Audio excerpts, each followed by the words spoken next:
to Rob and Mark and all of the team here. Thank you for hosting us so generously and giving us such a good time. That was quite an experience, actually getting an understanding of how you manage 3,200 goats. And again, it just strikes, again, the variety and variety we have within our primary industry sector here in New Zealand, and what a great business actually exporting great New Zealand products around the world and doing a fantastic job with it. So really thank you again for having us here at your place, mate. We appreciate it very much.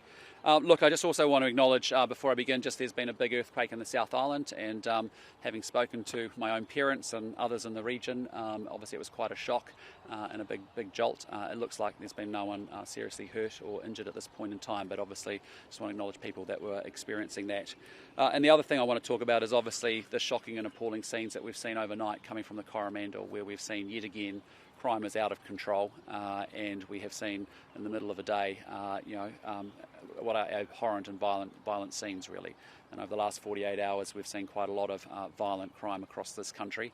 And again, it just underscores we have a government that is soft on crime. And again, our policy is that we need to be able to back our police, tackle the gangs, have serious consequences for serious young offenders, and importantly, make sure we get stronger sentencing so that violent criminals are actually getting the right sentencing, not 5 months home detention as we've seen in recent times.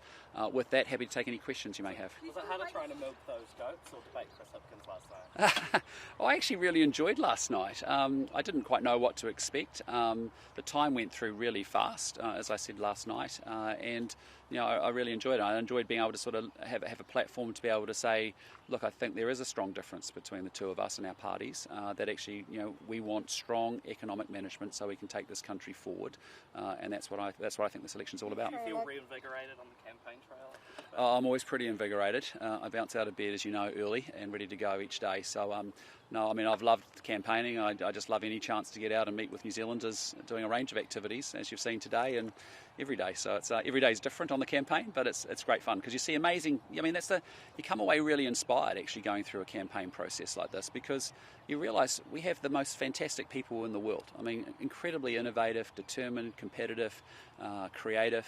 That's an example of this here in this business, and I can think, so it's a tremendous privilege to be able to do this job and to experience the best of New Zealand. You throw a lot of big numbers around when it comes to the tax cuts, and actually, obviously, that's childcare rebate and other things. Yeah. Is that disingenuous when a lot of people aren't going to get $150, $250 worth of tax cuts? A lot of people are going to get a lot less. Is your messaging accurate in terms of... Yes, I mean, as you've seen our full tax plan and our package, there are a number of components to it. Obviously, there's indexation of brackets, there's other tax credits that we're putting in place, and obviously also our family boost tax credit for young families with young children in particular.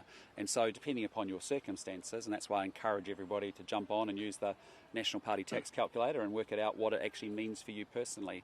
But for an average household income family with young kids that need ECE, they can get up to $250 a fortnight. Obviously at the very upper end. I mean, that is the top that anyone would get under this tax. Yeah, but an average... Is it disingenuous to keep rolling out that number and maybe give people, I don't know, false hope about what? Well, no, I'm very clear to talk through the numbers. The average household income without kids is $100 a fortnight. The median income worker, individual worker, is $50 a fortnight. Again, what we've designed this tax plan around is actually making sure we get meaningful tax relief and help to low and middle income New Zealanders, because as I keep saying, these are the people that are waking up every day, going to work, slogging their guts out, paying their taxes, getting their kids to school, doing everything right, and they still can't get ahead. Would you take anything from ACT's tax plan, or is the plan that you've laid out the one that you would stick with? I haven't looked at the detailed policy from ACT, and I won't do, because at the moment I am the leader of the National Party, and that's what I'm focused on.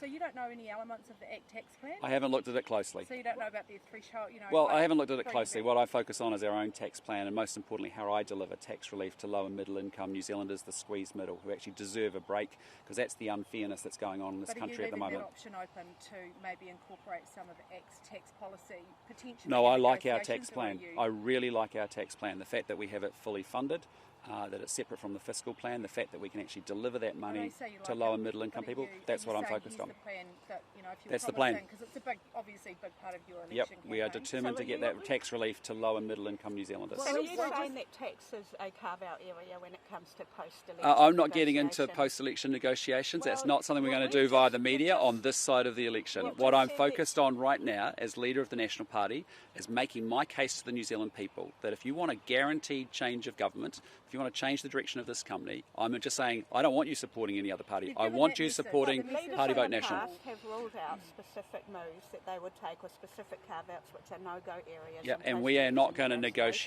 negotiate coalition agreements this side of the election with the But media. everything's up. We will work with our coalition partner if we need to on the other side of the election to So make you sure we are get open? strong, stable government, So then you and we are make sure that we open? get a government that's going to be focused on building this economy and getting people moving forward. So then you are theoretically open someone to who's- tax Sorry, Claire. plan. Sorry, Claire. So then you are Sorry, Claire. You you go. are theoretically open to tax plan. No, we're doing our tax plan. I like our tax you plan. just It's a said you great one. can't It's the get- best answer. I'm not getting into negotiations just with said any that it's coalition not a- partner until after the election, once the New Zealand people deliver their results on election Well, night. those two positions Sorry, don't let's go. Someone reconcile. who's homeless get under Nationals? Sorry? What would someone who's homeless get under Nationals plan? And do you think that is an issue in New Zealand? Well, I mean, we designed our plan, as we said from the get-go, for the squeeze middle, for working New Zealanders, low and middle income New Zealanders. For others, that may be in beneficiaries and other support. There's lots of other government support that's available that we'll continue to invest in and make sure we deliver. think it's But this right to- tax plan is designed for working New Zealanders to make sure that we can get relief to the thousands of New Zealanders that are actually working incredibly hard and have not been able to get ahead. Their wages are not keeping up with the price of inflation. They're going backwards. Are you worried about homelessness in New Zealand? Yes, I am very worried about homelessness in New Zealand, but the government has been an abject failure on all dimensions of housing, whether it's home ownership, whether it's rentals, or whether it's state or social housing. All three parts of it need to be worked on together because they're interconnected, and that's about lack of supply. Another Sorry? Yeah, well, what we've said very clearly in the social state housing space, we're actually signing up for the budget delivery, the track that the government put on in the budget in 2023, just a few months ago.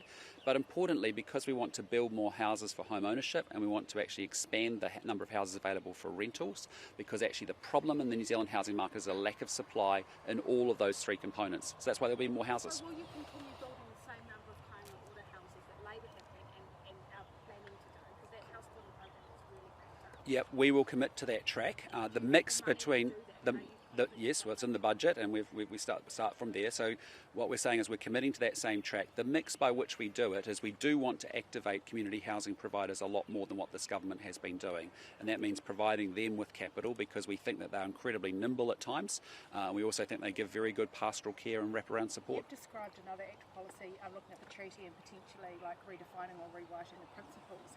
You did describe it as divisive, but is that something that you're prepared to rule out, or are you still Again, keeping this open for I negotiation? appreciate you want to get into it, but I'm not negotiating a coalition agreement with the media this side of an election. First and foremost, we have to win an election. And I think, like all MMP elections, it'll be incredibly close. There's a lot, I don't want any complacency. I want to keep making our case to the New Zealand people about our So in National that Party case- policies It's and not the ideas media, as to it's why they the go New forward. Zealand public. That's what I mean. That's what I said. Who you're talking to here. Correct, I am talking to the New Zealand public, and what I'm saying to them, if they want a guaranteed change of government, which many of them do because they think we're heading in the wrong direction, and they're right about that, because this government has led us into economic mismanagement on a scale we've never seen before, then there's only one thing to do, and that is What Party you're Vote saying- National. But what you're saying is everything's on the table. Is that a fair assessment? No, we'll deal with that on the So other what's side in not on the negotiations. Well, what I can tell you is what our Either it National is Party... or not. Well, our Either there are areas, as Claire said, that you're prepared to say, no, this is definitely what we would do, or you're saying everything's up for negotiation. what I'm focused on is communicating National Party policy. That's what I focus on. That's what I need to be able to do. Policy, I'm asking, as the election grows closer, as people are starting to look at what governments might look like, what can they be sure of in the National Party policy platform that will be safeguard or clear, or, as I said, if everything's up, then that's... What they will be clear about is National Party policy, and that's my job to communicate that between now and the election. can I What ask we you- do in can I ask you negotiations about and National Party coalitions, like policy? every government does, and like every government has to form a coalition after the election, depending upon what result the New Zealand people deliver them on election And night. many leaders We have a have responsibility to make done it work. context. And Many what I leaders could... have signalled beforehand that this area wouldn't be touched. This is really important to us as a party. It won't be touched, but Yep. you're not prepared to do that. Well, I'm saying to you very clearly, our tax plan is incredibly important to us, and a number of other issues that we've talked about through the course of the campaign are too. Katie? On your policies, why won't you ban sugary drinks in schools? Oh, look, I mean, we can continue to look at it in government, but the bigger priority, frankly, is actually a whole bunch of other health needs that we have in this country. You know, right now we are 4,500 nurses short. We keep talking about it, but we're actually not closing that gap. That's really important to me that we do that. Isn't sugar doing more harm than cell phones if you're willing to ban it? Well, that's a different issue around how we get our kids educated, so we actually have kids not, actually achieving stuff at school and actually setting themselves up for a great future. That's why we want phones banned, because we want kids learning, we want teachers teaching. But with respect to, sugary drinks and all those things, we can look at all of that, and there's a lot of more work we need to do on education and giving people healthy choices. I get all of that. But I'm telling you right now, the priority in our healthcare system that is in crisis is we have sat here now with 4,500 nurses short, 1,700 doctors short. Those are the priorities that I'm focused on. We've got wait list times. Just a few days ago, actually in Karaka on the weekend, I met a guy who waited 4 months before he could get a surgery to reattach his bicep back to his bone in his shoulder. And you sit there and go, why does it take that long? And that's the priority that we've got to focus on right here, right now. Following what you're following? Showing great leadership when it comes to Sorry? is recycling, as you said last night, really showing great leadership when it comes to what you personally do to fight. Well, look, I think go back and look at my record at Air New Zealand. I moved the whole of our electric car fleet into electric vehicles in 2015. First major company to do that. I put a lot of practice into sustainability at Air New Zealand, making sure we built out a great business that was embracing that. That's what I can do as a leader. That's the impact that I could have in that kind of role. That's what I want to do in government as well. Lloyd. Sorry, go to Lloyd. Last question, guys.